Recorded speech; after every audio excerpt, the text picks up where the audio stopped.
حکم رب پر آپ جمے رہیے، ثابت قدم رہیے، کوئی ایک انچ آپ کو اپنے موقف سے ہٹا نہ سکے۔ مخالفتیں کر کر کر وہ تھک کر تباہ و برباد ہو جائیں گے، آپ کا نقصان نہیں ہوگا۔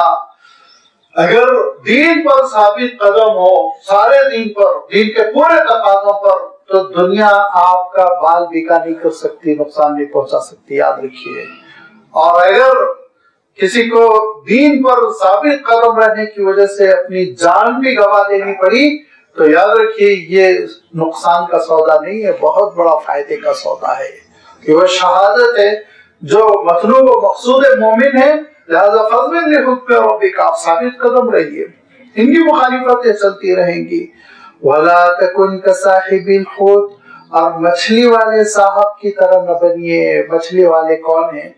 مچھلی والے حضرت یونس علیہ السلام ہیں، کہ حضرت یونس علیہ السلام کا معاملہ کیا ہوا؟ اذ نادیٰ وہو مکظوم، جب آپ نے پکارا اس عالم میں کہ آپ بہت غمزدہ تھے، کبیدہ خاطر تھے، دل ٹوٹا ہوا تھا۔ کب تھا حضرت یونس علیہ السلام کا دل ٹوٹا ہوا؟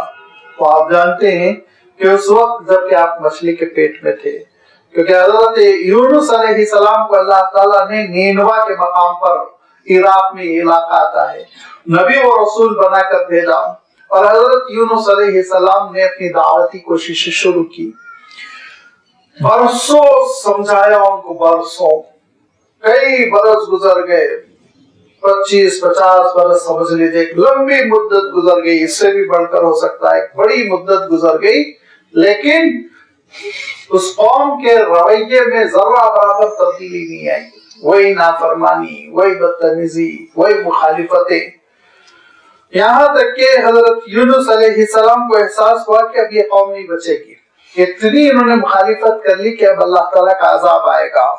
اور واقعہ یہ ہے کہ ایک دن حضرت یونس علیہ السلام نے عذاب کی علامتیں دیکھی۔ سورہ یونس میں اللہ تعالیٰ صاف ارشاد فرماتا ہے کہ عذاب کی علامتیں حضرت یونس علیہ السلام نے دیکھ لی، اور جب عذاب آ جاتا ہے تو پھر عذاب پھیرتا نہیں، آ گیا تو آ گیا۔ اللہ تعالیٰ ارشاد فرماتا ہے کہ کسی بھی قوم نے اپنے عذاب کو، یا کسی بھی فرد نے اپنی موت کو دیکھ لیا ہو تو پھر وہ فیصلہ اللہ کا ٹلا نہیں، پھر وہ نافذ ہو کر رہتا ہے۔ لہذا حضرت یونس علیہ السلام نے عذاب کی علامتیں دیکھنے کے بعد ہجرت کر لی، روانہ ہو گئے۔ ہوا کیا، بس اتنی ہی سی بات رہ گئی کہ اللہ تعالیٰ کا بھی حکم نہیں آیا تھا کہ آپ ہجرت کریں۔ نبیوں اور رسولوں کا عالم یہ ہوتا ہے، وہ اللہ کے حکم کے بغیر ایک قدم نہیں اٹھاتے، کچھ نہیں کرتے۔ ہم لوگوں کے لیے بہت بڑی عبادت ہے کہ عذاب کی ہم علامتیں دیکھ لیں اور وہاں سے نکل پڑیں، یہ ہم لوگوں کے لیے تو بہت اچھی بات ہے، لیکن رسول اور نبی کا معاملہ یہ ہے کہ اللہ کا حکم آئے تبھی وہ نکلے۔ لہذا اللہ تعالیٰ کو یہ بات پسند نہیں آئی کہ حضرت یونس علیہ السلام نے آثار دیکھ کر، عذاب کے آثار دیکھ کر سفر کر لیا، ہجرت کر لی۔ ہوا یہ کہ حضرت یونس علیہ السلام تو راتوں رات چلے گئے، جب دیکھا کالے کالے بادل عذاب کے چلے آ رہے ہیں تو قوم نے حضرت یونس علیہ السلام کو تلاش کیا۔ حضرت یونس علیہ السلام تھے نہیں، قوم توبہ کرنا چاہ رہی تھی، حضرت یونس علیہ السلام جا چکے تھے۔ لہذا قوم تھی بڑی ہوشیار چالاک، اس نے کیا کیا، ماؤں کی گود سے بچوں کو چھین لیا، مویشیوں کو ان کے بچوں سے دور کر دیا، سب کو میدان میں لے کر نکل آئے، اور مرد، عورتیں، بچے چلا رہے ہیں، رو رہے ہیں، جانور، مویشی، وہ سب چلا رہے ہیں اور پکار رہے ہیں، اللہ توبہ توبہ، معاف کر دیجئے، معاف کر دیجئے۔ اللہ تعالیٰ نے فیصلہ فرمایا اس قوم کا عذاب پھیر دیا جائے۔ سورہ یونس میں اللہ تعالیٰ ارشاد فرماتا ہے کہ کسی بھی قوم کے سر پر عذاب پہنچنے کے بعد توبہ کی ہو تو وہ توبہ مفید نہیں ہوئی سوائے قوم یونس کے، الا قوم یونس۔ جب انہوں نے یہ توبہ کی عذاب کو دیکھ لینے کے بعد تو اللہ تعالیٰ نے وہ سزا پھیر دی، دور کر دی، اور وہ عذاب سے محفوظ ہو گئے، اور انہوں نے سچے دل کے ساتھ توبہ کی حضرت یونس کی تلاش میں، لیکن حضرت یونس علیہ السلام نہیں تھے۔ حضرت یونس علیہ السلام ہجرت کر کر روانہ ہو چکے تھے، اور چلتے چلتے حضرت یونس علیہ السلام سمندر کے کنارے پہنچ گئے، اور وہاں ایک جہاز لنگر انداز تھا جو روانہ ہونے والا تھا حضرت یونس علیہ السلام اس پر سوار ہو گئے، جہاز روانہ ہو گیا اور 20 سمندر میں پہنچنے کے بعد ہچکولے کھانے لگا جہاز، ڈوبنے کا امکان پیدا ہو گیا۔ تو جہاز کے جو ملاح تھے جن کو ناخدا کہتے ہیں، ان ملاحوں نے کہا کہ یہ جہاز اسی وقت ڈوبتے ہیں جبکہ کوئی اپنے مالک کو چھوڑ کر بھاگ رہا ہے، ہم میں سے کون ہے جو مالک کو چھوڑ کر بھاگ رہا ہے، ذرا ہاتھ اٹھاؤ۔ تو حضرت یونس علیہ السلام نے کہا میں، کہا نہیں آپ نہیں ہو سکتے، آپ کا چہرہ، آپ کا نور، آپ کا جلال، آپ کا جمال بتا رہا ہے یہ شخصیت تو بہت اللہ والی ہوگی، آپ نہیں ہو سکتے۔ ایسے پتا چلے، قرآن ڈالنا شروع کیا، سب کے نام لے کر پرچیوں پہ قرآن ڈالا۔ پہلی مرتبہ میں حضرت یونس کا نام نکل گیا، سامنے یونس یہ نہیں ہو سکتے، بڑے اللہ والے لگ رہے ہیں۔ دوسری مرتبہ پھر حضرت یونس علیہ السلام کا نام، تیسری مرتبہ پھر حضرت یونس علیہ السلام کا نام۔ حضرت یونس علیہ السلام نے کہا تم لوگ قرآن ڈالتے رہو، میں اپنا کام کرتا ہوں۔ جہاز سے کود گئے۔ جہاز سے کودنا تھا کہ اللہ تعالیٰ نے ایک مچھلی کو حکم دیا، جیسے حضرت ابراہیم علیہ السلام کے لیے آگ کو حکم تھا یا نار کونی بردم و سلام علی ابراہیم، ایسے ہی مچھلی کو حکم تھا نگل سکتی ہے، نقصان نہیں پہنچا سکتی۔ لہذا مچھلی آئی اور اس نے حضرت یونس علیہ السلام کو نگل لیا۔ اور آپ جانتے ہیں کہ بلو ویل وغیرہ ایسی بڑی بڑی مچھلیاں ہوتی ہیں سمندر میں، ایک انسان کیا وہ تو پوری پوری کشتی کو نگل سکتی ہے۔ لہذا وہ مچھلی نگل گئی اور حضرت یونس علیہ السلام بے ہوش ہو گئے۔ جب آپ کو ہوش آیا تو نادا فی الظلمات، تاریکیاں ہی تاریکی تھی، ایک مچھلی کے پیٹ کی تاریکی، ایک سمندر کے تہہ کی تاریکی اور ایک رات کی تاریکی۔ ان اندھیروں میں حضرت یونس علیہ السلام کو محسوس ہوا کہ ابھی میں باقاعدہ حیات ہوں، میرے اندر ابھی زندگی ہے۔ لہذا حضرت یونس علیہ السلام سمجھ گئے کہ اللہ تعالیٰ سے معافی مانگنے کا وقت آ گیا۔ مچھلی کے پیٹ میں حضرت یونس علیہ السلام سجدے کی ہیئت میں گئے، اور سجدے کی ہیئت میں جانے کے بعد حضرت یونس علیہ السلام نے کہا لا الہ الا انت سبحانک انی کنت من الظالمین، پروردگار آپ کی ذات بے عیب ہے، قصور میرا ہے۔ اور حضرت یونس علیہ السلام ورد کرتے چلے گئے، روتے چلے گئے، اللہ تعالیٰ کو پکارتے چلے گئے، اور کہا حضرت یونس علیہ السلام نے کہ مولا اس حالت پر بھی میں راضی بقضا ہوں، اس حالت پر بھی میں راضی بقضا ہوں، میرے لیے جو فیصلہ ہوا تیرا اس پہ میں راضی ہوں۔ کہ یہ دیکھیے جو مثبت، جو ایک پوزیٹیو تھنکنگ ہوتی ہے کہ حضرت یونس علیہ السلام نے کہا کہ مولا یہ کیا کم اعزاز ہے کہ تو نے مجھے وہاں سجدے کا موقع دیا جہاں کسی کو نہیں ملنے والا ہے، سمندر کی تہہ میں مچھلی کے پیٹ میں، پروردگار کے لیے سجدہ ریز ہوں۔ امام ابن کثیر رحمۃ اللہ علیہ، امام ابن جریر طبری رحمۃ اللہ علیہ اللہ کے رسول صلی اللہ علیہ وسلم سے ایک روایت نقل کرتے ہیں کہ فرشتوں نے کہا مولا ایک اجنبی مقام سے جانی بوجھی آواز آ رہی ہے، آواز بہت معروف ہے، مقام اجنبی ہے، ارے اللہ یہ بہت کمزور، بہت ہی نحیف سی آواز ہے جو آ رہی ہے۔ اللہ تعالیٰ نے کہا کس کی آواز ہے، کہاں سے آ رہی ہے، کیوں آ رہی ہے، سب سے میں واقف ہوں۔ کہا یہ یونس کی آواز ہے۔ تو جب فرشتوں نے کہا کہ مولا یہ وہ ہیں جن کی کبھی کوئی دعا ریجیکٹ نہیں ہوئی، مسترد نہیں ہوئی، مستجاب الدعوات یونس، کہا وہ یہی یونس ہے اور آج بھی ان کی دعا قبول ہوگی۔ اور اللہ نے حکم دیا مچھلی کو کہ تو ساحل پر جائے اور یونس کو اگل دے، اور مچھلی ساحل پر گئی، حضرت یونس علیہ السلام کو اگل دی۔ اب کپڑے اپڑے سب پھٹ، مچھلی کے پیٹ میں جانا معمولی بات ہے، کپڑے اپڑے سب پھٹ چکے تھے۔ لہذا اللہ تعالیٰ ارشاد فرماتا ہے کہ لولا ان تدارکہ نعمت من ربہ لنبذ بالعراء، اگر اللہ کی رب کی نعمت نہ ہوئی ہوتی تو پھر مچھلی کے پیٹ میں وہ ختم ہو گئے ہوتے، لیکن لنبذ بالعراء، اور یہانیت کے ساتھ بغیر کپڑوں کے ان کو ساحل پر مچھلی نے جب اگل دیا تو دوسرے مقام پر ارشاد فرمایا جیسے کہ تربوز یا آپ کدو کہہ لیجئے، اس کی بیل اگائی آپ کے اطراف، جس سے آپ کو گرمی بھی ملنے لگی، صدر بھی ہو گیا اور اس کا پھل غذا بھی ہو گیا۔ اور عالم یہ تھا لنبذ بالعراء وهو مذموم، کہ اگر حضرت یونس علیہ السلام نے توبہ نہ کی ہوتی تو پھر بارگاہ الہی سے وہ محروم ہو گئے ہوتے، توبہ سے محروم ہونے کر سزا ہوتی ہے۔ اور یہ ارشاد فرمایا اگر یہ دعا نہ کی ہوتی لا الہ الا انت سبحانک انی کنت من الظالمین للبث فی بطنہ الی یوم یبعثون، قیامت تک ہم مچھلی کے پیٹ میں ان کو رکھتے، قیامت تک ہم مچھلی کے پیٹ میں ان کو رکھتے، لیکن انہوں نے توبہ کی، انہوں نے اللہ سے رجوع کیا، فاجتباہ ربہ، پروردگار نے بھی ان کو پھر مقبول کیا، پھر چن لیا اللہ تعالیٰ نے، فجعلہ من الصالحین، نیکوکاروں میں آپ کا معاملہ ہوا، قوم کی طرف لوٹنے کا حکم ہوا۔ حضرت یونس علیہ السلام پھر لوٹ کر گئے، ان لوگوں نے لاکھوں کی تعداد میں ایمان قبول کیا اور پھر ایمان کے ساتھ وہ بستی زندگی بسر کی اس وقت تک جب تک کہ اللہ تعالیٰ کی جانب سے توفیق ملتی رہی۔ بعد میں حالات بدلے ہوں گے، صدیاں گزری ہوں گی، ان کے پھر خرافات پیدا ہوئے ہوں گے، شرک پیدا ہوا ہوگا وغیرہ وغیرہ۔ اللہ تعالیٰ یہ ارشاد فرما رہا ہے کہ دیکھو صبر کرو، ثابت قدم رہو۔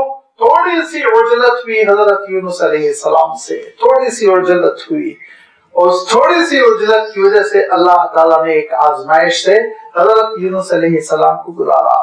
اللہ کے رسول صلی اللہ علیہ وسلم فرماتے تھے کہ دیکھو یونس ابن متہ بھی اللہ کے نبی و رسول ہے، یہ نہ سمجھو کہ ایک امتحان سے وہ گزرے تو ان کا مقام مجروح ہو گیا، ہرگز نہیں، ان کی فضیلت میں کوئی کمی نہیں آئی۔ آپ صلی اللہ علیہ وسلم ارشاد فرماتے تھے تم یہ غلطی بھی نہ کرو کہ مجھے یونس پر افضل قرار دینے کی کوشش کرو، انبیاء سارے کے سارے قابل احترام ہیں، رسول سارے کے سارے قابل احترام ہیں۔ وَإِن يَكَادُ الَّذِينَ كَفَرُوا لِيُزْلِقُونَكَ بِأَبْصَارِهِمْ لَمَّا سَمِعُوا الذِّكْرَ، جب آپ اللہ کے کلام کی تلاوت کرتے ہیں تو ان کافروں منکروں کا عالم یہ ہے کہ آپ کو ایسے گھور گھور کر دیکھتے ہیں جیسے کہ آپ کو اپنی نگاہوں سے گھور گھور کے گرا ہی دیں گے۔ لیُزْلِقُونَكَ، اِزلاق کہتے ہیں پھسلا دینا، گرا دینا، پھسل کے جو انسان گر جاتا ہے وہ کیفیت پیدا کر دینا۔ لیُزْلِقُونَكَ بِأَبْصَارِهِمْ، اپنی نگاہوں سے آپ کو گرا دینا چاہتے ہیں۔ مفسرین نے کہا ہر دو طریقے سے، ایک تو یہ کہ سب مل کے کسی کو گھورنا شروع کر دے تو اس کے اندر گھبراہٹ پیدا ہوتی ہے آٹومیٹیکلی، آپ تجربہ کر لیجئے۔ ایک دو یہ آدمی گھورتا ہے تو ذرا گھبراہٹ ہوتی، کیوں گھور رہا ہے، پورا مجمع گھورنے لگے، اسی لیے مقررین گھبراتے ہیں نا، پوری پبلک گھورتی رہتی، اچھے اچھوں کی جان نکل جاتی ہے۔ گاما پہلوان کھڑے ہوئے تقریر کرنے کے لیے، پیچھے علامہ اقبال بیٹھے ہوئے تھے تو انہوں نے دیکھا ان کی دونوں ٹانگیں ایک دوسرے سے ٹکرا رہی ہیں، کہا میدان میں پہلوان ہوں گے، یہاں نہیں چلتا ہے، یہ دوسرا میدان ہے۔ کیوں؟ جب مجمع گھور کے دیکھتا ہے تو اس کی تار لانا ہر ایک کے بس میں نہیں ہوتا ہے، یاد رکھیے، اسی لیے اسٹیج فیئر پیدا ہوتا ہے لوگوں کے اندر۔ تو میں عرض کر رہا تھا کہ ایک مفہوم تو یہ ہے سب ایسے گھورتے تھے اللہ کے رسول صلی اللہ علیہ وسلم کو، گویا اللہ کے رسول صلی اللہ علیہ وسلم نعوذ باللہ ان سے ڈر جائیں گے اور مارے ڈر کے گھبرا کر کپ کپا کر گر جائیں گے، ایک مفہوم یہ بھی ہے۔ اور ایک مفہوم یہ بھی ہے کہ وہ کوشش کرتے تھے کہ اللہ کے رسول صلی اللہ علیہ وسلم کو نظر بد لگ جائے۔ نظر لگنا حق ہے، یاد رکھیے، یہ ثابت شدہ حقیقت ہے۔ آپ صلی اللہ علیہ وسلم نے بہت ہی وضاحت کے ساتھ ارشاد فرمایا ان العین حق، نظر کا لگنا یہ بالکل حقیقت ہے۔ بلکہ آپ صلی اللہ علیہ وسلم کے دور میں تو ایک عجیب و غریب واقعہ ہوا۔ ایک صحابی رسول ہے حضرت سہل ابن حنیف رضی اللہ تعالیٰ عنہ، جو بڑے چست کثرتی بدن، پھٹا ہوا اچھا بدن، وہ غسل کر رہے تھے تو عامر نامی ایک صاحب ان کو دیکھ کر کہنے لگے کیا بدن ہے، کیا صحت ہے، تندرست ہے اور کثرتی بدن ہے۔ یہ دیکھتے ہوئے تبصرہ کرتے ہوئے چلے گئے، ان کے جانے تک ہی حضرت سہل بے ہوش ہو کے گر گئے، بے ہوش ہو گئے، اور ان کو حضور اکرم صلی اللہ علیہ وسلم کی خدمت میں لایا گیا کہ ان کو ہوش نہیں آ رہا، آدھا گھنٹہ گزر گیا۔ اللہ کے رسول صلی اللہ علیہ وسلم نے کہا کیا ہوا واقعہ ہے؟ تو کہا کوئی خاص بات نہیں، یہ غسل کر رہے تھے، اس میں ایک صاحب نے کہا وہ عامر گزر رہے تھے، عامر ابن ربی، اور انہوں نے کہا کہ کیا کثرتی بدن ہے، طاقتور، کیا ماشاءاللہ باڈی ہے، بس اتنا کہتے ہوئے گزرے، ماشاءاللہ نہیں کہا تھا انہوں نے، کیا باڈی، اور یہ بے ہوش ہو گئے۔ حضور نے ان کو بلایا عامر کو اور کہا کہ اپنی نگاہوں سے اپنے بھائی کو کیوں قتل کرتے ہو؟ اگر تم نے ماشاءاللہ کہہ دیا ہوتا، اگر تم نے بارک اللہ کہہ دیا ہوتا، اگر تم نے لا حول ولا قوت الا باللہ کہہ دیا ہوتا، کوئی دعا ان کو کر دی ہوتی تو یہ حشر نہیں ہوتا۔ فرمایا وضو کرو، وضو کروایا ہوں، اور چہرہ دھلوایا جسے ہم وضو میں چہرہ دھوتے ہیں، اور کوہنیوں تک ہاتھ دھلوایا، اور اس پانی کو آپ نے جمع کروایا تشت میں، اور وہ پانی پھر حضرت سہل پہ ڈالا گیا، پشت پر ان کی پیٹھ پہ ڈالتے ہی ان کو ہوش آ گیا۔ پھر آپ صلی اللہ علیہ وسلم نے ارشاد فرمایا، دیکھو آنکھ لگنا، نگاہیں جس کو نظر لگ جانا کہتے ہیں، یہ نظر کا لگنا حق ہے، اور ایسے موقع پر تم سے کوئی شخص یہ کہے کہ مجھے ڈر ہے آپ کی ہی، مجھے اندیشہ ہے کہ آپ کی ہی ان کو آنکھ لگ گئی ہے، نگاہ لگ گئی ہے، نظر لگ گئی ہے، اور تم سے غسل کا یہ پانی جسم کے دھلے ہوئے اعضاء کا پانی مانگے تو تم دے دو، برا مت محسوس کرو۔ فرمایا اذا اغتسلتم فاغسلوا، جب تم سے یہ غسل کا پانی طلب کیا جائے تو یہ مت سوچو ارے بھائی مجھے کیوں الزام لگایا، لہذا یہ پانی دے دو، یہ اللہ کے رسول صلی اللہ علیہ وسلم نے ارشاد فرمایا۔ اور اس کے ساتھ ساتھ آپ صلی اللہ علیہ وسلم ارشاد فرماتے تھے کہ ان العین حق وان العین لتدخل الرجل فی القدر، ان العین لتدخل الرجل فی القبر والجمل فی القدر، کہ آنکھ ایسی ہے، نظر لگنا اتنا خطرناک ہوتا ہے کہ کسی صاحب کو نظر لگ گئی تو وہ قبر میں جاتے ہیں، کسی اونٹ کو نظر لگ گئی تو وہ ہانڈی میں چلا جاتا ہے، اتنا خطرناک ہے۔ لہذا اللہ کے رسول صلی اللہ علیہ وسلم فرماتے تھے جب کوئی چیز تم کو پسند آئے تو دعا دو، اللہ کا نام لے لو، بس اللہ کا نام لے لو، کوئی بہت بڑے پروسیجر کی ضرورت نہیں ہے، ماشاءاللہ کہنا، اللہ نظر بد سے بچا دے کہنا، کوئی دعا دے دینا۔ ایک مرتبہ اللہ کے رسول صلی اللہ علیہ وسلم بہت ہی مغموم بیٹھے ہوئے تھے، تو لوگوں نے سبب پوچھا تو کہا کہ حسنین کو نظر لگی ہوئی ہے، لوگ کھڑا رہے ہیں، وہ گر رہے ہیں۔ اس کے بعد پھر اللہ کے رسول صلی اللہ علیہ وسلم نے معوذتین دم کی، قل اعوذ برب الفلق اور قل اعوذ برب الناس، یہ پڑھ کر آپ نے دم کیا۔ تو معلوم یہ ہوا یہ وہ پیچھے بھی مت پڑ جائیے آپ رقیہ رقیہ، اور اس کے لیے پھر آمدنی شروع ہو گئی، دکانداری شروع ہو گئی۔ اللہ کے رسول صلی اللہ علیہ وسلم نے خود بتا دیے ہیں اعمال، وہ اعمال کر لیں انشاءاللہ اللہ تعالیٰ شفا عنایت فرمائے گا۔ تو مفسرین نے ایک تشریح یہ بھی کی، وَإِن يَكَادُ الَّذِينَ كَفَرُوا لِيُزْلِقُونَكَ بِأَبْصَارِهِمْ، یہ منکر چاہتے ہیں کہ گور گور کر آپ کو پھسلا دیں، گرا دیں، لما سمعوا الذکر، جبکہ یہ قرآن پاک سنتے ہیں تو ان کا عالم یہ ہوتا ہے یقولون انه لمجنون، پھر کہتے ہیں کوئی مجنون۔ اور میں عرض کر چکا ہوں مجنون کیوں کہتے تھے کہ ان کو ایک خبط سوار ہو گیا، صبح شام ایک ہی بات کرتے ہیں، سارے خداؤں کی چھٹی کر دی، بس اللہ کی عبادت کرو، اللہ کی عبادت کرو، سارے موقعوں پر مجلسوں میں، شادیوں میں، خوشی میں، غم میں مرنا ہے، اللہ کے دربار میں حاضر ہونا ہے، آخرت ہے، جواب دینا ہے، یہ خبطی ہو گئے، مجنون ہو گئے ہیں، ایک ہی چیز یہ کہتے رہتے ہیں، وَمَا هُوَ إِلَّا ذِكْرٌ لِلْعَالَمِينَ، یہ نہیں ہے کچھ سوائے اس کے کہ ایک نصیحت کا سامان ہے پروردگار کی جانب سے، ایک ذکر ہے، ارے ایک تمہارے لیے یاد دہانی کی چیز ہے، تم کو یاد دلایا جا رہا ہے آخرت کی حقیقت، لہذا اس آخرت کی حقیقت کو سمجھو، جس آخرت کا تذکرہ ہو رہا ہے، اور اس دنیا کو سمجھو، اس حشر کو سمجھو، اس قیامت کو سمجھو جو تہلکہ مچا دے گی، اور جس کے برپا ہونے کے بعد پھر اس پوری کائنات میں ایک عجیب و غریب تبدیلی ہو جائے گی، الحاقۃ ملحقہ، آگے چل کے اللہ تعالیٰ نے اس تبدیلی کا تذکرہ فرمایا، انشاءاللہ آئندہ اتوار اس کی وضاحت آپ کی خدمت میں رکھی جائے گی۔ وآخر دعوانا ان الحمد للہ رب العالمین۔